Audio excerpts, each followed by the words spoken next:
Ako si Queenie Hope T. Coronado. Lumaki ako sa Lucila Village, Libungan, Cotabato. Ngunit kasalukuyang nakatira sa Purok Highway, Agriculture, Midsayap, Cotabato. Isang simpleng komunidad kung saan ang pagsasaka ang pangunahing ikinabubuhay ng mga tao. Ang karamihan rito ay mga Ilocano. Malapit sa kanila ang pagluluto, pagsisikap, at ang pagiging masipag sa bawat gawain. Anak ako ng isang driver at isang mananahi.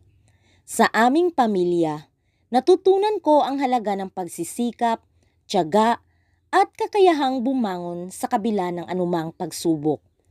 Hindi laging madali ang buhay.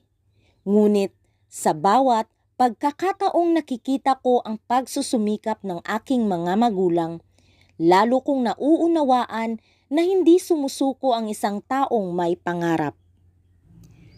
Noong dumating ang oras na kailangan kong pumili ng kurso sa kolehiyo, hindi ko alam kung ano ang tatahakin ko. Napunta ako sa Bachelor of Science in Extension Education, isang kursong noon ay hindi ko lubos na naiintindihan. Ngunit habang lumilipas ang panahon, unti-unti kong nauunawaan na higit pa ito sa isang degree. Isa itong tungkulin. Ang extension education ay hindi lang tungkol sa pagtuturo, kundi tungkol din sa pakikisalamuha, pakikinig, at pagbabahagi ng kaalaman na maaaring makatulong sa buhay ng ibang tao. Natutunan kong hindi dapat nakakulong ang edukasyon sa apat na sulok ng silid-aralan.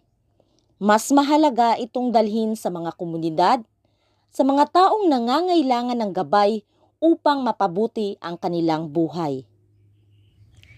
Dati, iniisip ko lang na ang edukasyon ay isang personal na pangarap.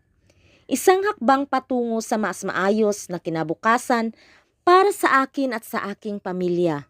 Ngunit ngayon, mas malawak na ang aking pananaw. Ang edukasyon ay hindi lang para sa sarili. Isa itong pagkakataon upang magbigay ng kaalaman at pag-asa sa iba. Hindi lang makapagtapos ng pag-aaral ang pangarap ko.